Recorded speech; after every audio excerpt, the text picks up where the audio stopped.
And we welcome you back to our Temecula studios while the players catch their breath here at the NBA Rising Stars Invitational in Singapore. Let's get you caught up on everything happening around the National Basketball Association because it has been an incredibly busy day across the league. We begin with what could become one of the biggest stories of the offseason. The Charlotte Hornets are seriously engaged in trade discussions involving former All Star point guard LaMelo Ball. League sources indicate multiple teams have made aggressive offers and negotiations have intensified over the past several hours.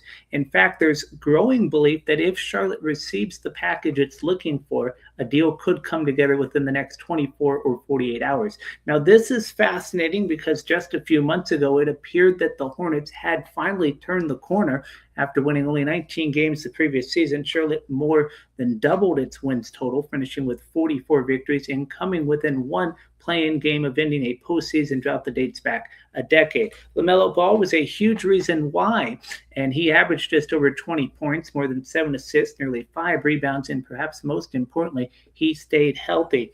Ball appeared in 72 games, his highest total in 5 seasons after injuries had limited him to just 105 games combined over the previous 3 years. Charlotte also saw Brandon Miller emerge into a legitimate star, averaging over 20 points per game, while rookie Con Knuppel became one of the league's breakout players, finishing second in Rookie of the Year voting after leading all NBA rookies in 3-point field goals made. So, why would Charlotte even consider moving its franchise point guard? That's the question everyone around the league is asking tonight. And for more on this, we bring in the man, the myth, the legend, Benjamin Zion. Let's start there. Why would Charlotte want to move away from LaMelo Ball, do you think? You know, Thanks for having me, Ryder. First of all, with the LaMelo Ball situation, there's a lot of people out there that question his leadership. And we know that he can shoot lights out, but he's a guy that's also, kind of hot and cold. Sometimes he can do it all, and sometimes he's the one to mess you up. So, and again, part of it is his maybe maturity on the court. Can he be that guy to lead a team, whether it's in the locker room or to be that floor general, to put guys in the right place to, be successful for that Hornets team? So maybe that's why they would want to shop him. But then again, who do they get on this market for LaMelo Ball to have a starting point guard that's better than he is? That's something that I'm pondering right now. I just heard it from Malika on ESPN Radio. She just brought it up about a couple hours ago, and I don't know if I like the Hornets going away from Lamelo Ball unless they can get a point guard that is as good or better than him. So I guess we'll see who's a possible fit. You look at all these players in the NBA at the guard position that could be moved around, and I'm struggling to think of who's at his caliber. And I just don't think it's a great move to get rid of him if it's going to be something where you get two guards that even if they're put together, they're not as good as Lamelo himself. When it comes to scoring, and just overall being a fun player to watch when he's doing well on the court. Yeah. Want to switch to Los Angeles, where the Lakers have removed perhaps the biggest question surrounding their offseason. Austin Reeves intends to remain in purple and gold after agreeing to what will become a 4-year, $185 million maximum contract. It's a remarkable story. Just a few years ago, Reeves entered the NBA undrafted. Today, he's set to become the highest paid undrafted player in league history. The new agreement comes after Reeves declined his player option, allowing both sides to negotiate a long term deal. Last season, he averaged a career high across the board, more than 23 points, over 5 assists, nearly 5 rebounds, while continuing to establish himself as one of the league's most dependable off-season guards. So we've got one piece of the puzzle with Austin Reeves. Your second half of the puzzle still remains uncertain with LeBron. What does Austin Reeves staying tell you about the Los Angeles Lakers organization? Well, they have ultimate trust in Austin Reeves, the Los Angeles Lakers organization. They love the guy. The fan base here in Los Angeles loves the guy. I mean, I'm actually very close to Staples right now. I'm still calling it Staples. I can't say crypto. It's so weird. Shouts out to crypto though. So he's a guy that is, possibly someone that the team could build around culture wise, along with Luka Doncic, depending on how long he's there as well. And personally, I like it just because they're extremely smart players, both, Austin Reeves and Luka Doncic. They, are able to facilitate as well if they're not scoring for whatever reason, which usually they are scoring. So I really like both of those players staying on the team. And then you look at the LeBron James situation. Would you trade him to get Allen? We're talking about Jarrett Allen from the Cleveland Cavaliers. Malika was talking on the radio, and I agree with her that even though the plus minus when you're comparing, the Aiton with Allen, it's kind of similar. Malika said that Allen is a guy that what he gives you every single night. With Aiton, you kind of don't sometimes, and also he's not playing to the caliber that Aiton can play at. So, um, the thing is, though, and this is something that Malika also said as well on ESPN Radio a few hours ago, and I agree with her. It's really it's hard to say that LeBron would want to leave a team that is good to go to Cleveland where it could possibly be dysfunctional. Yeah. We don't really know exactly what's going to be the future for James Harden on that team. And we also don't know what it's going to be like for Donovan Mitchell and the rest of the cast there.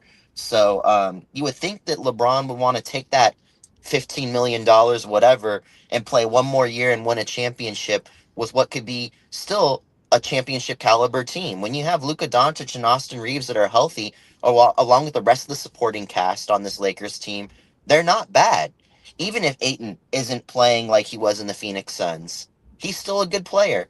So, I personally think that LeBron will stay with this team unless something magical happens where Cleveland just absolutely is dying to have LeBron James, Gilbert and the rest of that front office in Cleveland. And then they're going to send, I guess, Allen over. Um, I haven't heard about sending anything else, just Allen himself in a straight up trade. But for me as a Lakers fan personally, I will say that I'd rather stick with Aiton and then continue with Jackson Hayes off the bench. I don't think getting rid of LeBron James to have Allen and then maybe freeing up space for Rui Hachimura to play more. Are we going to see if Jake LaRavia can put his game back together? I don't think giving them more minutes with maybe some of the young guys will help this team. As if we were going to get rid of LeBron James. I think keeping LeBron James and when he needs to not play back to backs, we let the young guys come up on forward. Especially when we look at like Adu Thero. I mean that's great. Put him in when LeBron's on the bench. We don't need to trade LeBron to give these other guys playing time. That's what I'll say on this. Yeah. Uh, you brought up Cleveland. I'll just make a note. Cleveland right now, the only team in the NBA in the second apron, and they are trying to get out of that apron. I don't know how you clear up cash and get LeBron. It doesn't make much Trade sense Harden. to me. Well, there's that too. This shocked me. I don't know if it shocked you, but the Detroit Pistons have agreed to trade Isaiah Stewart to the Memphis Grizzlies in exchange for three future second round draft picks. Stewart quietly became one of the NBA's best reserve big men this season, averaging 10 points, 5 rebounds, and nearly 2 block shots while finishing seventh in the six man of the year voting. For Memphis, it's another move focused on strengthening a young front court featuring Cameron Boozer, Zach Edey, and Kareem Lopez. For Detroit, it creates additional roster flexibility as they prepare for free agency following their first 60-win season in 2 decades. What do you make of that trade? Well, first of all, shout out to Isaiah Stewart because he's actually your neighbor. Not doxing, by the way. He actually has a farm and he talks about it in Temecula. So, really cool dude that loves his nature, loves his planting and growing, loves his, farmer lifestyle. And it gives him his zen, it gives him his peace. That's what he's talked about. You can check it out. I believe it's on YouTube. But I think what happened here is, at the end of the day, the Pistons have young guys that they want to continue showing can play. They want to continue trying out, these young dudes, these young draft picks, and see where they go from there. Whereas, the Memphis Grizzlies having more toughness is a good look for them. So I think it's beneficial for both teams. And I'll let you take the line here as I pick up an in and out. Yeah. Kayenbach High School. If you're watching, if you're looking for the NBA Rising Stars Invitational, this is a game break. Kayenbach High School leading the Velleman International School 6-1. We are discussing trades here, and want to just recap really quick what is going on around the league. The Hornets are listening to serious offers for LaMelo Ball, and that situation could evolve quickly over the next 48 hours. The Lakers lock up Austin Reeves on a record setting contract that keeps one of their franchise cornerstones in Los Angeles, and Memphis continues reshaping its roster by acquiring Isaiah Stewart from Detroit. So the NBA calendar never really slows down. The finals have ended. The draft is complete, and free agency is just around the corner as we bring back Benjamin. If you got a minute, I just want to get your kind of takeaways real quick about the draft, maybe something that happened yesterday, today, just kind of where your head's at on that. You know, speaking on one, hard to say, 1 and 2, the picks. I was a little bit taken back, and I know a lot of people were in the basketball world by Debonsa, quote unquote, lacking humility when talking about, being the best. I didn't really have to try that hard, and I'm just gonna kick butt in the NBA, and I can do whatever. That blew me away. I didn't know that was how Debonsa was. And then what also was something that took me back, and it was how can I put it?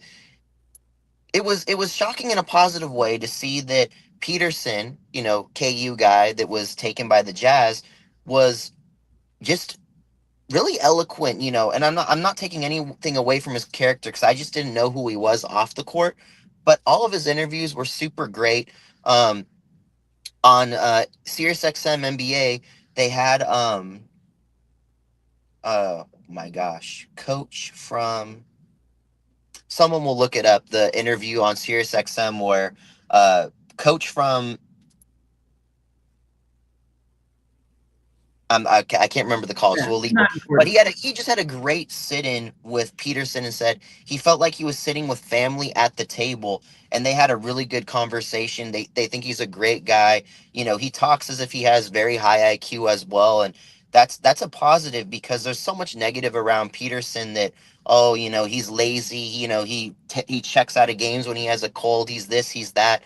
But he sounded very great as a person. He was humble. He was hungry to, get better at his craft. And I really like to hear that about Peterson, being that as a KU fan myself, a lot of people trash Peterson, even some of our own fan base, due to how they thought, he acts allegedly off the basketball court or even on the court. What I also want to say about him is I think there's a little bit of unfair flack against him for only deciding that he would go to the Wizards and that he would, practice with the Clippers.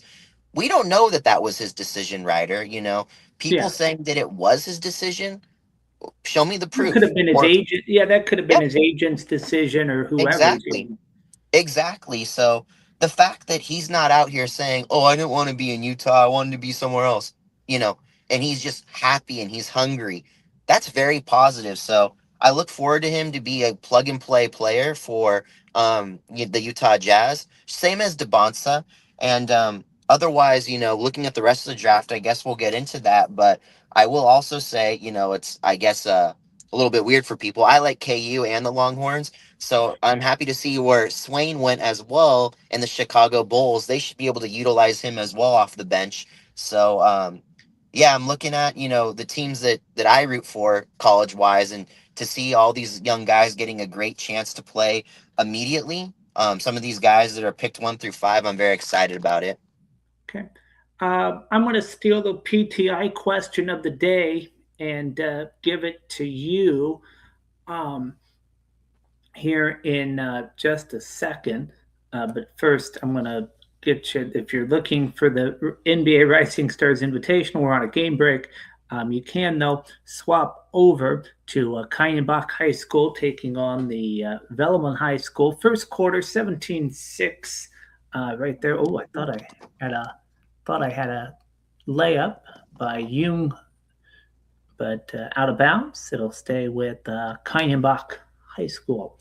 Um, PTI question. You get the crack at it. Who makes the playoffs first, Washington or Utah? I think it's Washington, unless they have horrible injuries, totally fall apart due to that, or there's for some reason I don't know, just the culture doesn't work between the players. They're not fans of each other, and there has to be trades mid-season just to get rid of drama. If any of that would happen, which there's no indication to me that that would happen, but if that happens, that's the only reason why, Washington looks better playoff wise than Utah. But that's not to say that Utah is not a bad team. Even Flipkowski playing heavy minutes when Lowry Markkinen was hurt.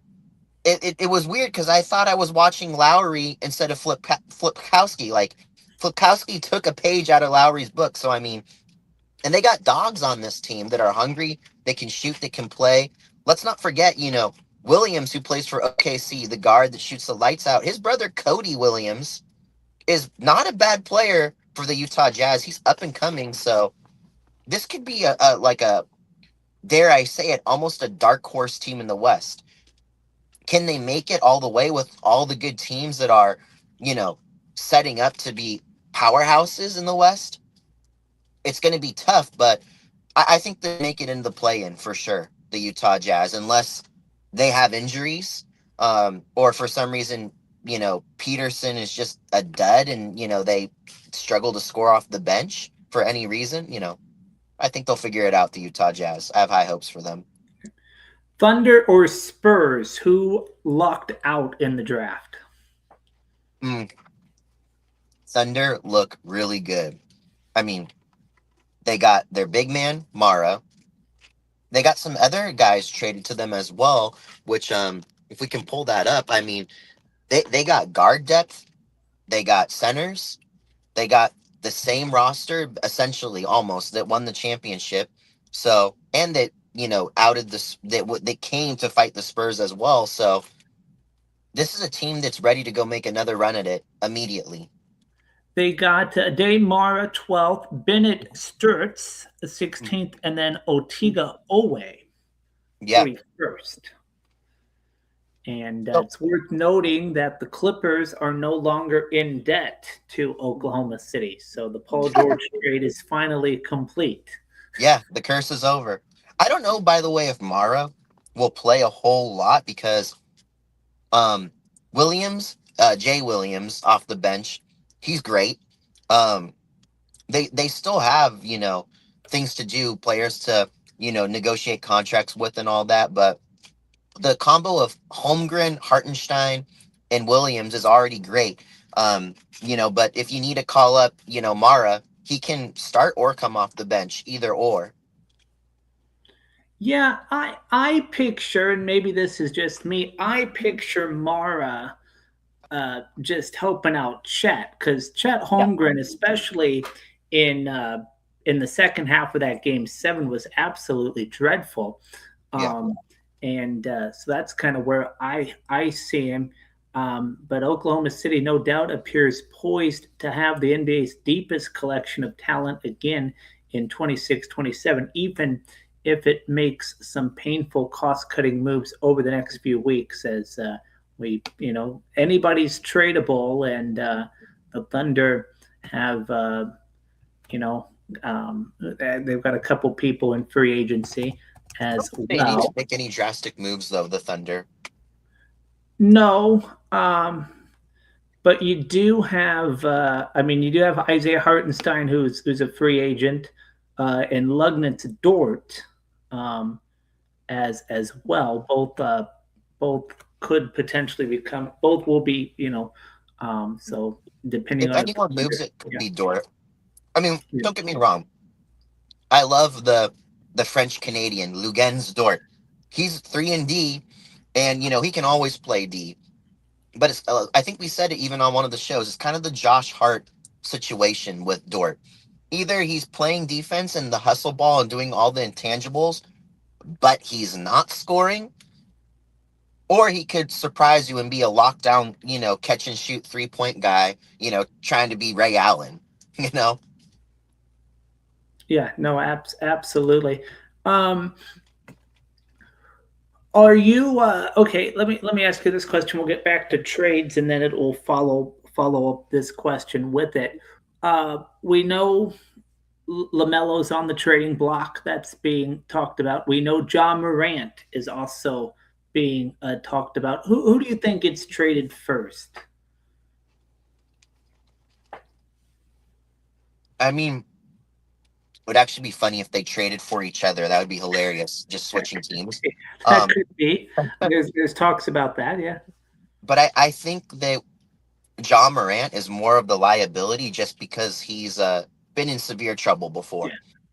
Um, LaMelo has done things that you could call maybe bonehead, like crashing his car before a game, but he's not done things that are possibly criminal. We'll put it that way. So, and also John Morant almost looked like he lost the love for the game and Yeah. wasn't himself when he came back. So, I think the Grizzlies would want to get rid of Ja unless his boys that have always stood behind him, such as Jaren Jackson and all of them, say no, we're gonna keep him, we're riding with him, we support him. um but I know the team might not care, although I hate to pick on or pick at a situation that is dreadful, and may his memory be a blessing, but the Memphis Grizzlies, there's an angel looking over the Yeah. team, and Yeah. that's Brandon Clark now. Right. So to then get rid of Ja, who was a great friend with Clark, I don't know if that's ripping off a band-aid for these players, whether it's Jaren Jackson or whoever is the mainstay there. So um, they got to really think about how they do this without, the front office being looked at like boogeymen. They Yeah. really have to check in with the team before they consider trading John Morant. Although for LaMelo Ball, it's nothing like that. It's not going to be some brutal, No. really sad, horrible thing unless the team makes a horrible mistake. And in my opinion, again, if for some reason the Hornets trade LaMelo for someone who's not as good, or they're trading for multiple players that are not as good to get LaMelo off the team, that will raise some questions about the Hornets front office and leadership. Yeah. I mean, I don't know. We saw it with Giannis a couple nights ago, John Morant now, and of course Lamelo Ball. These are all three guys who were still at the time playing for the team that drafted them. So, as we say, anybody is tradable. If John Morant stays, let's say John Morant stays, you've got John Morant, Cameron Boozer, Kareem Lopez, Richie Saunders, Zach Edey, and Isaiah Stewart. Um, I I don't know who I, I mean I know we talk about the West and how competitive it is, but I think you got to start taking Memphis a little seriously. Yeah, absolutely. Especially if Ja turns back into being Ja. Yeah. Um, Another team I wanted to talk about was um, okay. Well, this is interesting here. This just popped up here. The Trailblazers got an F in the draft. They're the only NBA team who didn't make a pick. You can't pass the class if you don't show up to school. That's a quote from ESPN.com. You shocked by that? Um, yes, and I'm also shocked with what the front office did. I remember on one of our streams, I was talking about Tiago Splitter, such a Oh great yes, coach they for did not Portland. keep Thiago. Yeah, exactly. And I Yeah, was I that was was a huh? shame. Somehow I missed that news that he went to Chicago. Yeah, And as Malika said, I'm quoting you again, Malika, because you got a great show on ESPN. I'll listen to it whenever I drive. You just call me when you're on. I'm listening. yeah, I wish I had your number just so I could get the insight, but nah, it's not like that. So Malika made it clear that the Portland Trailblazers, and on the show, actually her co-host said this, or I don't know who's the co-host, but the other host said that basically the owner of Portland is a penny pincher. And he's such a Oh, I penny believe pincher that he went to the new coach whose name I can't even remember. Sorry, forgive me. What's it? Oh, the He was an Portland assistant coach. coach. Yes. Uh, I honestly don't know his name. Give me a And, second. and We'll it, pull it up here. Portland coach, it's not a slight from Ryder and I, Mike Nori.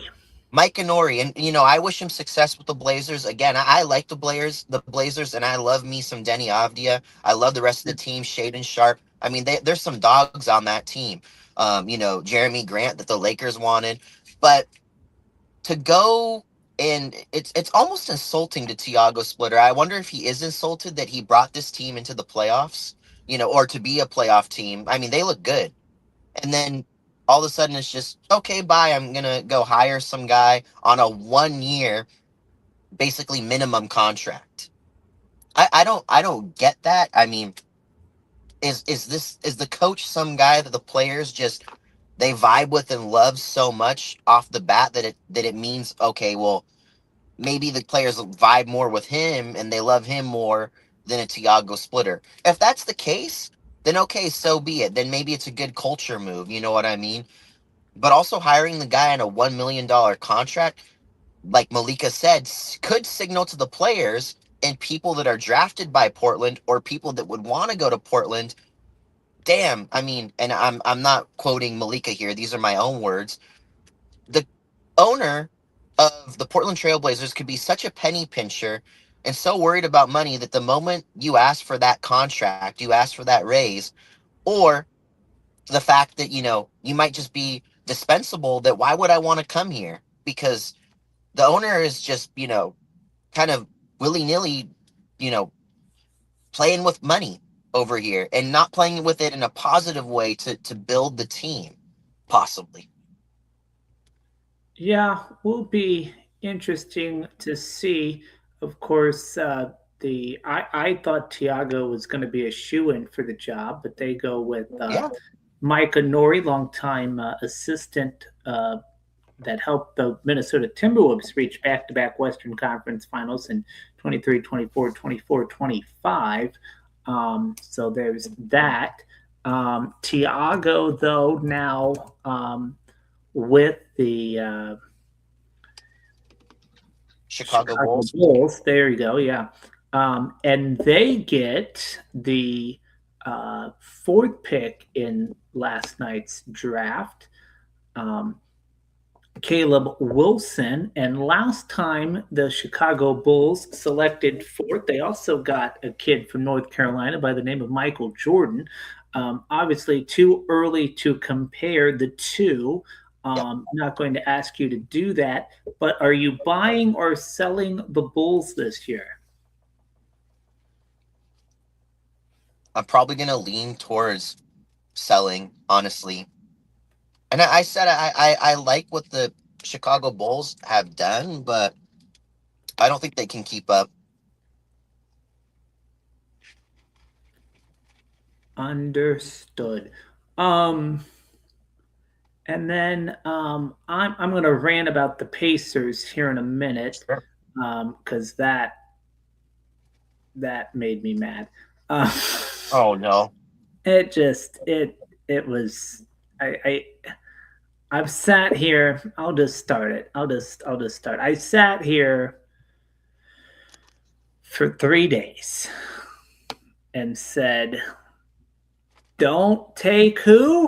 Who'd I say? Who'd I say? I said you can take anybody in this draft, but don't take Brandon Smith. Stay away from Brandon Smith." And the Pacers go out and trade for Brandon Smith. Fine. Nice college player, Purdue kid, terrific passer. I get it. He grew up down the road in Westfield. I get it. Everybody in Indiana knows him. That's all well and good. But basketball is not about sentimental value. Okay, it's not about bringing the hometown favorite back because everybody watched him on Saturday afternoon. It's about putting together a roster that actually fits. And here's my problem. I don't think Brandon Smith is the right fit for this Pacers team. Indiana already has plays through Tyrese Halliburton. The ball is in his hands. That's your point guard. That's your engine. You don't need another undersized guard whose biggest strength is running an offense when your offense belongs to Halliburton. Braden isn't a lockdown defender. He's not an elite NBA athlete. He's not a guy that's going to overwhelm people with size or length. So, my question to you, prove me wrong, where does he fit in this Indiana team? So, it's so interesting that you say this. It's going to lead me to my comment and a question. First of Okay. all, my comment as to your question. I think he can play on this team coming off the bench, but the question is, what does that do between him and TJ McConnell? I think TJ McConnell obviously has the call first, but if there's ever an injury, whether it's to Tyrese or TJ McConnell, you're immediately going to see Braden Smith come in. And, Braden Smith, in a way, reminds me a little bit of a young McConnell when McConnell was still a college player, when he was a rookie. I can see it there. And people said, oh, TJ won't make it as an NBA player. This guy, he's not athletic. He can't shoot. All he can do is simple passes. Well, some people might be saying the same thing about Braden Smith, and he could prove us wrong as he develops. And the Purdue coach did say on SiriusXM radio that that's exactly what Braden Smith's going to do. Another storied coach said the same thing. So if that turns into the case, that's great that you could be possibly deep when it comes to point guards. It's just, I get it. It's not great that he's small. So then my question to you, Ryder, is if they did not get Braden Smith, who would you rather have had the Indiana Pacers pick up as a rookie, trade for a rookie, or if not all that, who would they pick up regardless? A I player was that's already. hoping, Yeah. I was hoping. Okay, now, real quick, let me just wrap up on Braden Smith here for a second. He's not playing off the ball. He's not going to be a challenge every single night defending bigger guards. He ain't gonna. I mean, I wouldn't want to. He's not going to do well against these bigger guards.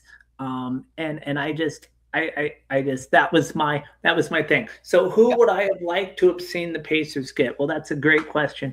And it is Xavier Lee. I've watched Xavier Lee. I like this kid. He's got size, he's got athleticism, two-time Ivy League player, took Florida to the Elite Eight last season.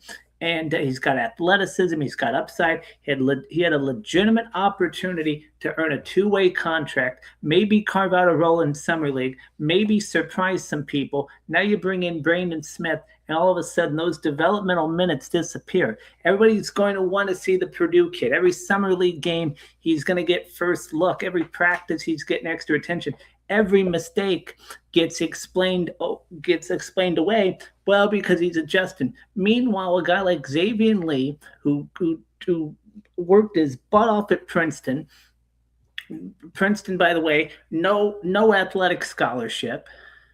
Okay, goes there, transfers to Florida, comes this close to making the Final Four, and was the reason that Florida was relevant here.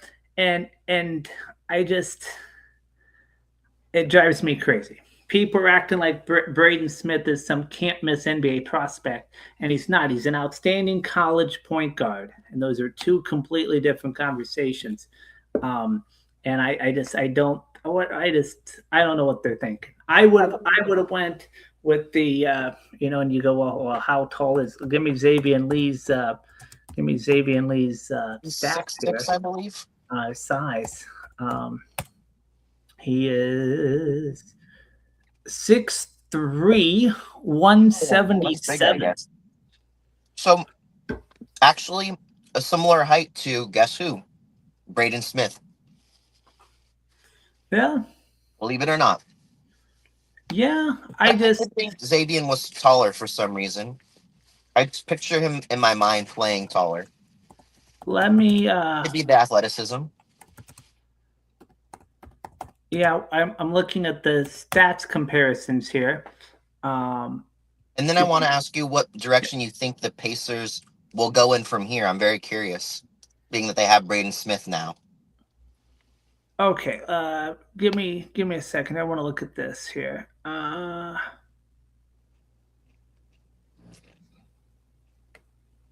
that's not even a what? How do you not have his? How do you not have his stats? Okay, give me a second here, because I guess Braden Smith, right? Yeah. Mm-hmm. His stats aren't in the database. What? That's making him even more of a wild card. Okay. Aha. I'll see if he'll prove you wrong in Summer League, Ryder. Yeah. Okay. Games played. Here we go. Games played 35. Here we go. Games played. This is last season. 39 games. Played 34 minutes, 14.3 points, 3.5 rebounds, 8 assists. Of course, he leads the NCAA in assists, beating Bobby Hurley, for shooting a 44% field goal percentage, 36 from downtown, 82% from the line. Meanwhile, Xavier Lee, give me his stats here. I thought I had them. They're right there. Okay. Here we go.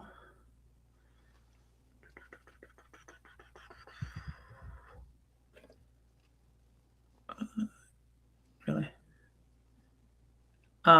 While that loads, I will answer your question about the direction the Pacers are going. Yes. Well, I liked up until this trade. I thought we were going in a great direction. I mean, we Halliburton was healthy, Toppin's healthy, Siakam looks great. Matter of fact, I just watched Halliburton's in the warm up there. They were doing shoot around him and Zoo, and Zoo's gonna. I think Zoo is gonna pick up right where he left off. All NBA center again, back to back. I'm calling it here. Zoo. Look, if the Pacers can, there's a reason that they are in the top 10 betting favorites to win the championship. This is a team that was an Achilles away from a championship last season, and everybody knows that. And at least I think everybody knows that. I mean, Knicks fans don't know that. Not discrediting what the Oklahoma City Thunder did, but that game was significantly closer than it should have been with Halliburton not on the floor. And so all those guys are coming back, and then you got the addition there of Zubac, and picking up where Miles Turner failed, and I just thought this was a real concrete team with an opportunity to do something, and then you have the great opportunity. Why? And here's my thing too. Why bring him in to work out? You called Xavier Lee, had him work out for you. I believe the only team that called Lee to work out was the Indiana Pacers. Somebody could fact check that, but from what I've seen, from the only workout video that I've seen, was his Indiana workout, and he crushed it. I mean, everybody said he crushed this workout. The only other person that I heard that he was in competition with was Flood, 59th to, I want to say the Timberwolves. It remind me where Xavier is? Sorry. Xavier Lee was coming from Florida. No, where he is now. Well, he's undrafted. He didn't get drafted. Oh, right. So no one's picked him up. No one's picked him up. And that's what I thought. We were thinking that we could get him in or at least that was my understanding, was we were going to get him in the two-way. But I think with the draft get trading for Brandon Smith or Braden Smith rather, Mhm. you destroy his chances at getting a two-way contract with the Indiana Pacers. That's just my thoughts. Yeah, that's probably the case, unless for some reason, the only thing I could guess is that somehow, you're not going to see Braden Smith playing well in summer league. God forbid for him. And then the Pacers just say, he's horrible. We messed up. Goodbye, and they give him the boot. Um, but I don't foresee that because being that he's a local product, I feel like there's a sentimental, emotional attachment, and they're going to want to keep him around, whether he's on the two-way or he's got the full-blown contract for the Pacers to be the third string point guard or fourth string point guard. And, the team will go from there. But what I do look forward to is, again, seeing Braden Smith in Summer League. Maybe we'll get to, if we head out there, we get to talk to the Pacers and see what their thoughts are on Braden Smith, and hopefully we'll also see Xavier Lee in summer league as well. I just if you drafted him, if you drafted him because he's from Purdue, because the fans know him, and because it's a nice local story, that's not how you build a contender, and Yeah, that's what it's giving. yeah, yep. That's what it's giving. I have Xavier Lee's stats pulled up right here. This is his. Uh, okay, I guess he was only a junior. So in 30 games with full starting role at Florida, 16.9 points. That's two more than Braden Smith. 6.1 rebounds. That's three more than Braden Smith.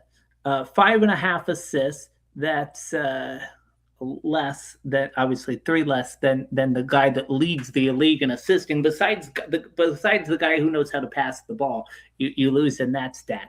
And then shooting 43.9% field goal percentage. That's down a percent. So Braden's got him there. And then 36.6, 36.2 for Braden Smith. So he scores more, he rebounds more. The only thing, of course, is you got the all-time assist leader in college.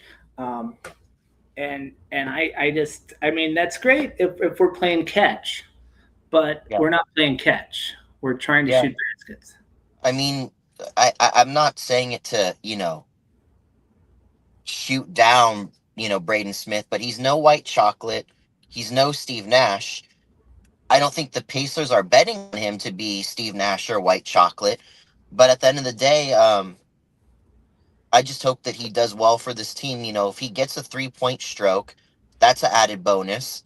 We know he can facilitate. We know he's very smart with the ball. That's all great and dandy. But you already have TJ McConnell off the Right. bench. So, I mean, I don't know. Maybe they're holding on to Braden Smith as well, thinking there's a possibility TJ McConnell won't be here for some reason, which I could see TJ being basically a pacer for life.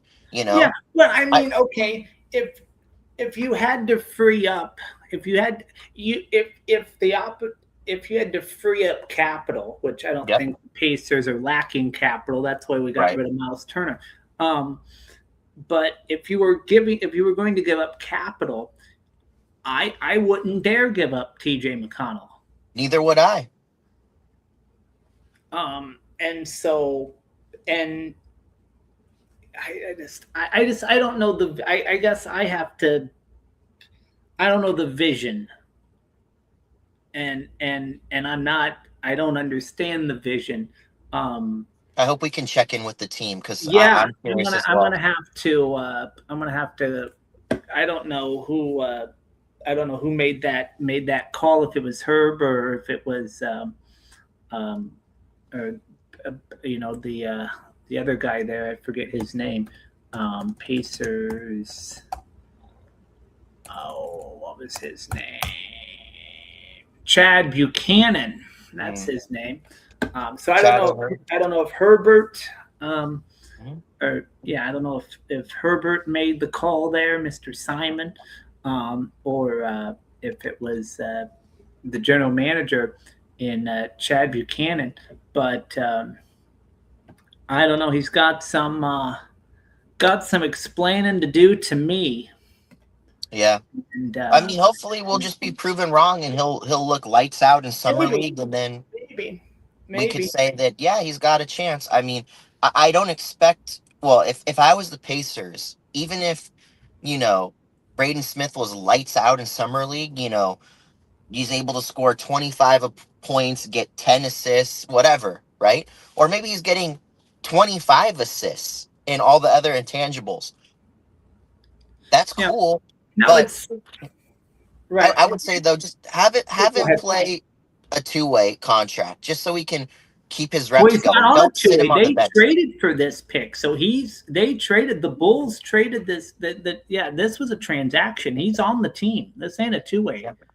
Well, that's what I'm saying. I mean, they could Yeah. switch it though during the season and have him on a two-way. Because Yeah. you could make the argument, I guess. Oh, well, he plays every single day in practice with the team. When we're doing scrimmages, he's there playing and he's ready in game shape. Scrimmage is not the same as at least playing in the G League.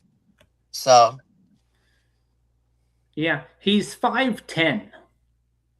yeah, 5'10". He was Whew. the smallest player at the combine. Wow. 5'10", 166. Oh my gosh. That's what he weighed at the combine. Um, and that was his height there. Um, this is uh, this is from Woo. The Pacers traded with the Bulls to make the pick and select Smith, a player Indiana was widely known to covet, a native of the Indianapolis area who had decorated career up the road at Purdue. The Pacers knew more about him than any other team and found a way into the draft to get him. He should be the eventual successor to TJ McConnell's backup role. Hmm. And that's from ESPN. I'm going to say Insider. Woo. Interesting. You know Woo? I don't know Woo. Brian Woo? Oh, no, I that's don't. not Brian Woo. That's the Seattle Mariners pitcher. Oh, That's that's funny. No, that's gold. Wow. what's it? Jeremy Woo. There it is. Yeah, okay. Jeremy Woo, ESPN NBA Draft Insider.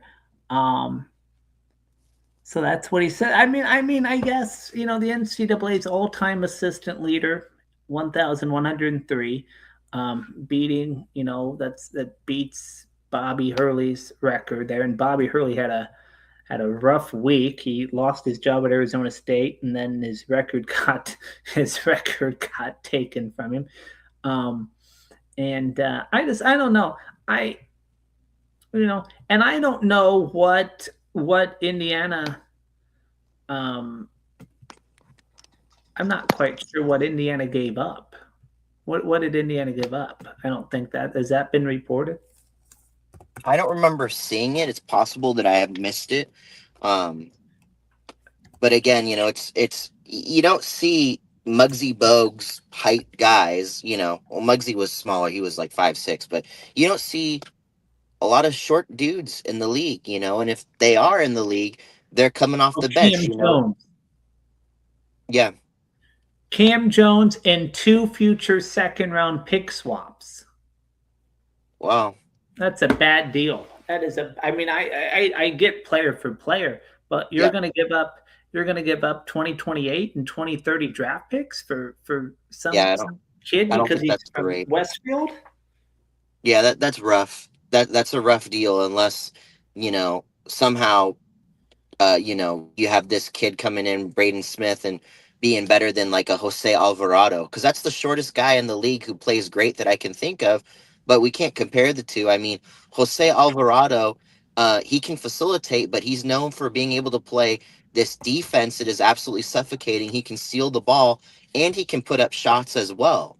So, I mean, unless maybe Braden Smith adopts the defensive prowess of Jose Alvarado to his game, I don't know what they're doing with him personally, other than yeah, like he's a great facilitator and he's got a high IQ. Yeah, I don't know. I just typed in notable NBA players who are 5'10". Jared Harper Hmm. played for the Phoenix Suns, New York Knicks, and now plays in Europe. Um, Tremont Waters. Oh yeah, he played actually with Jose Alvarado. He plays on the Puerto Rican national team. Oh, okay, there you Yep. go. Marcus Howard played for the Nuggets.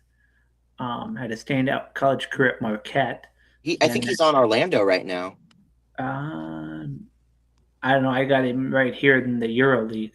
So these are Oh, all players. I don't want to be mean here, but oh, it I'm thinking sounds to Jet me Howard. like Excuse me. Yeah. a lot of these guys are in Europe. Yeah. And you traded, and I'm sure maybe somebody in 5 years from now, somebody's gonna pull this tape at just me roasting this kid, and I'll probably have to apologize to him. Um, Hopefully you don't get banned from Indiana, although California's pretty cool if yeah, you're banned. yeah, maybe. I don't know. Real quick, if you're wondering why we haven't been sending you back to the Rising Stars international competition, it's because Kayenbach High School is leading 99-23 at halftime. Mm. And that's not a typo. These games have been blowouts all week. I don't think there's Um, going to be an overtime like the Knicks and Cavs no, series. no, I doubt it. I doubt it. Um, let's uh, let's keep going here. We're just stalling or passing time. You don't get it. You got it. You probably got somewhere you got to go though, don't you? Check into a hotel later tonight. Okay. Because I'm just passing time. That's the end of the first half. It's 101-23. Kayenbach High School leading the Velamo International School. Crazy, crazy, crazy on what's going on there in Singapore. But yeah, I just I don't know. It was a bad deal, and I'm getting flack. I'm getting flack from people here. I want to see. Am I getting? Locals aren't Am too I happy with getting? you. Not I allowed don't to. think so. Oh well. Oh oh no. Uh okay. Well, that's a. I got a like there. So because I commented on the Indiana Pacers Facebook page. I said wouldn't have been my pick. Hopefully I'm wrong, but I doubt it. Um, and then let's see, are people mad at me because I posted on their Instagram pages too. Let me see what I'm getting if I'm getting any flack. Uh, I think one guy called me something, which I don't care. Call me whatever you want. I'll call you Well, Ryder with a Y. yeah. No, I'm getting likes. Maybe which I'm not. I haven't on the Instagram page. I just posted gifs. They were all like, "Here's Jimmy Fallon, thumbs down." Um, here's I like give Jimmy Fallon thumbs down all day. multiple thumbs downs, and then this is Gwen Stefani on The Voice yelling "boo." So they have likes. So maybe people are not as vocal about being upset. Maybe they're just closeted upset. Maybe they're afraid they'll get banned from Indiana, and that's why I'm here to keep it real, as the kids say. Um, but I guess I'm interested to see one if just tie a bow on Lee for a second. I'm interested to see where he goes if he goes anywhere. And who knows? Maybe all this uproar for me is for nothing, and he does come to Indiana. I just it would be. I think you wasted the kid's time to have him come all that way and have him work out, crush the workout, interview. I mean, why you put his interview on your YouTube channel? Like, Yeah, he almost promised this kid a contract, and it was, uh, I just thought it was, That's rough. yeah, I just thought we did him dirty. If and maybe I'm talking out of my thing. Um, the other two elephants in the room, and then we'll wrap it up. Um, and maybe you can. Well, I'll pose this question too. Biggest elephant in the room as far as locker rooms: Kawhi Leonard's uncertainty, or Jalen Brown's drama. Ooh, that's an interesting one. I mean, there's going to be some Celtics fans that are saying, you know, this is nothing. He's going to stay on the team. It's no worries. It's just, online, BS. Because there's been stuff said about Jalen Brown before, which turned out to be untrue about him being not satisfied with the team, whatever, having some beefs. And Jalen Brown, denounced all that and said it's total propaganda from the league. In fact, Jalen Brown has said that there's a lot of propaganda in the league. He's very vocal on that to the point that he's been fined multiple times. So, is this propaganda of the league and of journalists that are yellow, fraudulent, or is this the real truth? If it is the real truth, I would be very curious if I'm a Boston Celtics fan to see who you're going to get for Jalen Brown at Jalen Brown value in return. That would be very interesting. As for the Clippers situation, I'm worried about it just because the legalities and the politics of the whole situation are ugly, but I'm not a legal expert when it comes to any of this. So I don't know whether it will blow over like Ballmer is saying it will blow over, the Clippers owner, or if it's not going to blow over, someone's going to be in trouble. And then, let's say worst comes to worst and, people get in trouble, whether it's Ballmer and or Kawhi. Would Kawhi still stay on the team if, something really embarrassing happens legally? I don't know. You would think that Kawhi would not have a problem necessarily playing with this team, being that they could look good. You got Garland coming. You got the rookie coming in. Blanking on the number 5's pick's name. Wagler. Wagler. Yep, Keaton Wagler. Good looking prospect out there. And also the fact that there's a guy that people forget about, Bradley Beal. He's still there. So this team could be good. They got some guys. They're not a team just to, write off completely. It's just tough because I guess you maybe would be more worried about the Boston situation with Jalen Brown because Jalen Brown plays all season. Kawhi Leonard doesn't. Right. Yeah. Plus, Boston does have a chance to be a great team in the East. The Clippers, you're not thinking that they're going to be a conference finals team at all. But Boston could possibly do that. The only thing that's been said is they might need, to work on the starting center. It could be Vucevic, but they actually started Nemes Kheda. So it's a little bit shaky there at the center position. Although I do love me some Luka Garza. He's fun to watch, but he's not the guy they're going to be starting. They don't want to be starting Kada. And then Vucevic, I think they need a more slender run and gun guy because Vucevic is a little bit slow. So I think having him on the floor it could be possibly a tempo problem, and we'll see. Yeah, I'm gonna steal the joke from Legs. I hope Chris Scenic Jr. paid attention in his psychology classes because Boston is definitely going to need a therapist after all of this nonsense. The forward from Houston went 27th in the NBA draft and going to the Boston Celtics.